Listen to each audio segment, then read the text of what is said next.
आपको चाइना उसको B grade माल देता है, ए ग्रेड सामान ना देता है। भाई ऐसे आदमी को जिसको पता ही नहीं है कि वो किधर क्या चला देगा, आप उसको कोई और ये भी नहीं पता कल को पैसे देने के लिए बचेगा भी नहीं, वो बेच देगा ब्लैक मार्केट में।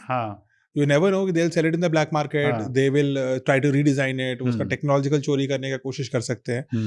So they don't get the best सामान. And in fact, no country will give you the best सामान. आपको मतलब US भी नहीं देगा आपको अपना best good.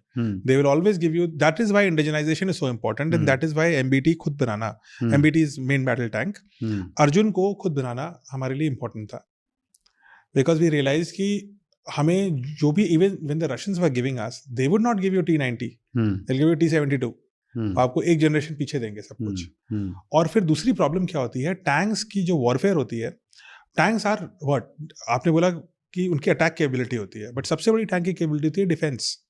It is not a thick armour, उसका आर्मर बहुत थिक होता है. सो टैंक्स टिपिकली क्या होते हैं, they don't get destroyed, they get damaged. So उनका बेल्ट टूट गया, अब वो चल नहीं पा रहा है, उसकी टरेट जो घूमती है ना टरेट, वो टूट गई. So you need a very substantial repair and reuse mechanism.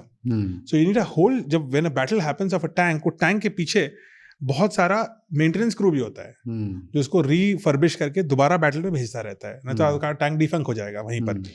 So that is very very critical for that perspective to have an indigenous production more than any other war equipment.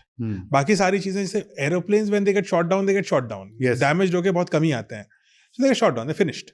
But tanks damage होके ज़्यादा आते हैं, they don't get destroyed because of the armor. So that is why tanks को indigenize करना, India realized it very early. And Arjun was our answer to that, which came through a lot of difficulties, by the way.